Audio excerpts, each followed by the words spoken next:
Get upset on the internet, you're a salt adult, you're a salt adult. Get upset on the internet, you're a salt adult. Throwing out a hissy fit, your views ain't in the millions, and every up and comer is a threat to what you're dealing. And instead of getting better, you just spout up on your Facebook, crying on your Twitter bit about how bad your case look. In case you didn't get it yet, allow me to rephrase it. You cry more than my 4-year-old, I'm actually amazed. Like you couldn't even see the forest for the trees. The writing's on the wall, literally there to see. How you getting salt that a culture blowing up, man? I think there was a point where you started growing up, man. Instead of showing up, man, irrationally mad. Don't appropriate impression like the latest fashion fad. It isn't cool or funny to be acting like an edgelord. You alienate friends, pushing closer to the edge more. I don't know how to say it anyway to make it clear. If you're the one unhappy, then the problem's in the mirror. Get upset on the internet, you're a salt adult, you're a salt adult. Get upset on the internet, you're a salt adult. The net is a repository for the vast expanses of human knowledge and all the technological advances, and I can't say enough how you gotta be open-minded. Cause if you're looking for a fight, then you damn well find it. An axe needs grinding, you're not alone. There's a million other nerds who can bitch and moan and groan about how there's a release date delay of the new game. Man, decrease the cliche of your neckbeard. I'm a fear to the intensity of your love for two characters. You claim I've got some chemistry and they belong together. Every other show. Hi everybody, and welcome to the Retro Station 1989. I'm Commander Dan, the commander and lone human inhabitant aboard the Retro Station, and this is License to Play. And today, we didn't get canceled. That's right, which is good, I guess. But hey, not for lack of trying, right? And I've been contemplating the first question I was going to ask the hologrammatic help wrestler, too. But I've still got questions in my head about that. I only get 3 questions, you see. And this week, since we're still flying high, I'm going to use the gift that Margot and the fellas got me for something useful. Alright, so we'll hold off on that. Commander Dan, we're still getting comments and complaints regarding the last evaluation. Apparently Mickey Mouse strikes a nerve with some people. Yeah, I saw the news from Florida. Looks like messing with the mouse was a pretty stupid idea. I mean, come on, dumb decision on their part. But hey, we love the mouse up here, right? Were any of the complaints that we got from the sponsors from Planet X? Negative, Commander. Then we shall carry on, Margot. And this week, all those sweet, sensitive souls who were just trembling at the thought of talking about Walter Disney, or Mickey Old Mouse, or Donald the Dak, or whatever else, will be placated, I'm sure. Because this week, our license takes us back. All the way back in history. Back to 1979. That's right, 90s kids. You thought I was going to throw you right into things because you think you know every damn thing. And I got news for you, kid. There were events that occurred prior to 1995, shocking as that may be. I kid. But in 1979, television was progressing and getting a lot more sensitive about what was showing and who was being advertised to. From McDonald's to Saturday morning cartoons, parents' groups were concerned about the levels of violence, suggestive material, and all-around commercial crap being leveled at kids with both barrels.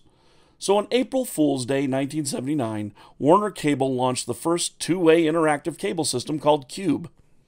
Cube introduced things like pay-per-view, specialized services that would become known as streaming, and specialized channels that would show specific content.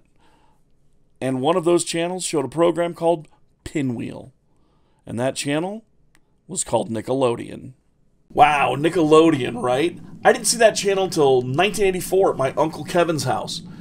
He was living in Georgia at the time. He had the full boat of cable channels, and we got to his house early in the morning one morning when we were traveling, and we watched the HBO First Look on Gremlins there.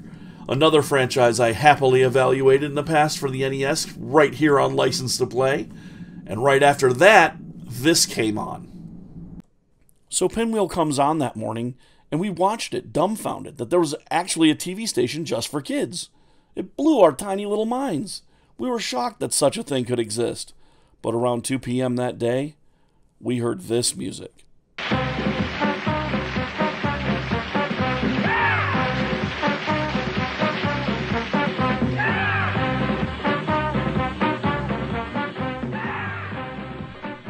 That's You Can't Do That on television, and we were hooked. We bugged our parents to get cable. Every week we could. And with Eureka's Castle, Today's Special, You Can't Do That on Television, and Turkey TV, our childhoods were very entertaining indeed. And in the late 80s, Nickelodeon started venturing into cartoons. Now, these were cartoons like David the Gnome, which had the most horrifying ending to any cartoon in history. Look it up. And one of my favorites, The Mysterious Cities of Gold, and Looney Tunes. But in 1991, oh boy, Nicktoons. Folks, they started with Ren and Stimpy, Doug, and Rugrats. And all of this exploded into cartoons aplenty. Cat Dog, Angry Beavers, Ah Real Monsters, Rocko's Modern Life. Then came Cartoon Network, and we're looking at another giant cartoon from that time period, and that cartoon is The Wild Thornberries. Now, I've evaluated titles by the Jonas Brothers, which was way after my time, and today we're looking at something that came after my time as well, a game based on The Wild Thornberries. Now, the group that designed them, Glasky Kazupo, made cartoons that I did like. I mean, they did Rugrats, they helped out with a lot of other cartoons, because back then, I did like Rugrats as a teenager because it was actually a pretty funny cartoon, and I was into animation back then, as I am now. I was a grown man when Wild Thornberries came out, though. When that premiered, someone had just suggested, hey, you should check it out. And I was like, eh. But ever since we did that episode of Eek the Cat, I've gotten all kinds of requests for Wild Thornberries, Rocko's Modern Life, Ren and Stimpy. Trust me, folks, those are all coming as soon as I can get to them. We've got a long, long list right now. But anyway, let's take a look at the license for this week's evaluation. Nicktoons, specifically Ren and Stimpy and Rugrats, were probably the last cartoons I'd ever watch with any kind of regularity, outside of my love of the Batman animated series and the Paul Dini superhero cartoons. My son was born in 1997, and the Nicktoons explosion in popularity came soon after. Thornberries, Rugrats, movies, toys, Happy Meal tie-ins. The Thornberries were everywhere at one point. A good friend of mine said, you need to check out that cartoon, Dan. You'd like it. No way, thought I, because that was a baby cartoon for babies, smaller, littler babies. Because I was basically a real Angelica back then about such things. But he insisted because the Wild Thornberries patriarch was voiced by none other than Tim Curry. Folks, for my money, Tim Curry can do no wrong in voiceover work. The man is a legend. From Rocky Horror to Rooster and Annie. Anything the man appears in becomes, if not great, at least good. Let's go down the list, which I'm calling Better with Curry. Congo. Meh. With Curry. Hey, hey, hey. Home Alone 2. Ew.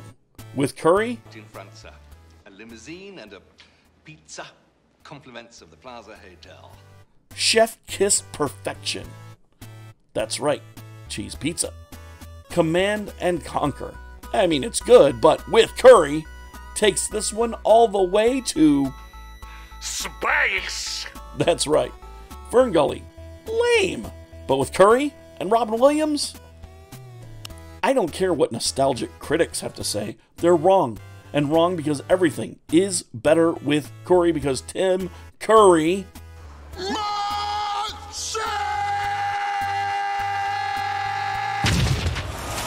All I'm saying is, my buddy Lauren only had to say it's got Tim Curry doing a voice, and I took a look at it. Okay, so the cartoon wasn't bad. It was cute, like a Swiss Family Robinson meets the Crocodile Hunter family meets The Life Aquatic, but not so terribly depressing, and honestly, the movie's great. Check it out if you get a chance, but it revolves around a family, like Klasky Kazupo's other big cartoon, Rugrats, and the family is a documentary TV family with a host, Nigel Thornberry, his camerawoman wife, Marianne, their teenage daughter, Debbie, their adopted son, Donnie, their younger daughter, Eliza, who can talk to animals, and a monkey named Darwin. A monkey? Haven't you always wanted a monkey? Yes, I know that I've always wanted a monkey, though the reality is, monkey will rip your face off and wear it like a diaper, and the less said about that, the better. And the Thornberries had a Com-V, too, a sweet motorhome that could transform. That was no surprise to me. I grew up in the 80s, all right? Basically, everybody, every a-hole with a semi-truck or a bare-knuckle boxing career had a damn monkey or a speedboat and a robot or a talking car or a weird-ass test Lamborghini convertible spaceship car and an old man. Man, the 80s were weird. The Wild Thornberry's daughter, Eliza, has a classic superpower of animal empathy, and each episode basically revolves around sneakily educating kids, watching about specific animals while entertaining them with fun content. The show ran until 2003 and even had a Rugrats crossover movie. But today, we're talking about Wild Thornberries, Rambler for the Game Boy Color. I grabbed this little beauty for $2 last year at the Midwest Gaming Classic, which I'll be at this year, this coming weekend. This is the weekend of March 31st, in case you don't know what date this is coming out. And basically I was catching new games for the Retro Station and meeting up with you wonderful folks out there and meeting up with other friends of mine from the internet. Hello to Tamara and Malcolm. Hi, guys. Now, that's coming up this weekend, so don't be a fool and miss it. If you're in the Milwaukee area, head over to the Milwaukee Convention Center. It's going to be there from March 31st through April 2nd. Now, I don't own a Game Boy Color, but I do own a Retron 5. So, that plays Game Boy Color, Game Boy Advance, and regular Game Boy games. It's pretty sweet. So let's evaluate this little cart and see if Wild Thornberries Rambler has a license to play. Okay, so this game. I played a little of it for about an hour on my Retron 5. I grabbed footage from reviews and playthroughs online, though, because I couldn't really get the Retron to agree with me that that game could be captured on my computer. Check out the Speedrunners and Nick Games reviews in the info below. I left links for their content, but let's just talk about the basics, okay? Because this game really just has that. That's it, the basics. The graphics are fine for a Game Boy Color game. I think they look fine. It's about what you'd expect. And honestly, the gameplay isn't half bad. Nigel's stage, where you're dodging venomous snake bites and where you're climbing all over the place as Donnie or Eliza, I mean, they're serviceable, but while I've been talking and describing this game to you, I've also been letting a speedrunner show you just how very little there is to the single-player experience of this game. I mean, check that out. Now, the game is intended to be played with more than one player because it plays like a board game. I don't have any footage of that because nobody bothered to play it like that. I mean, this guy beats the game and the whole thing in 6 minutes. First, that's dedication to your craft and to a game that's pretty basic. But the question is not, is this person insane for all their content here? I mean, insane in all of their membranes. No, that's not the question. No, neither is the question, where's the joy in such a feat of such minuscule proportions? No. The real question, of course, is, so, Wild Thornberries, Rambler, does this little baby have a license to play? No. Sadly, no. The graphics are good. The music's fine. I mean, it's got fine sound effects. It's a Game Boy game, so I'm not going to hold it to a very high standard when it comes to any of those things. It's a portable game. And it's got little bites of fun there, but it's just not enough. I mean, if you're a fan of this license, this game doesn't do it justice. I mean, for one, not even one clip of Tim Curry. I mean, come on, people. Tim Curry. It's better with Curry, you understand?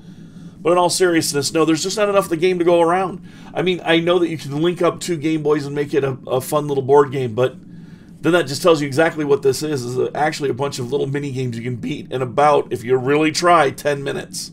So, unfortunately, no, Wild Thornberries Rambler does not have a license to play, but there were other Wild Thornberries games, so I may take a look at those in the future as well. Anyway, we'll have to do that later because next week, well, we look at science fiction next week because it's April, and April is what month? That's Sci-Fi Month. And coming up next week and this weekend, March 31st through the 2nd, I'll be in Milwaukee making some sci-fi fun of my own, and I'll be running tabletop role-playing games, showing folks how to play Orc, Icons, or whatever you guys want. I'll also be doing commissions, so if you want some artwork, look me up. I'll be in the Warp Storm area for tabletop gaming. So, in the meantime, no matter what I've said during this broadcast, or back in the day, or in the future day, remember to always, always, always stay retro. Peace. Get upset on the internet. You're a salt adult. Get upset.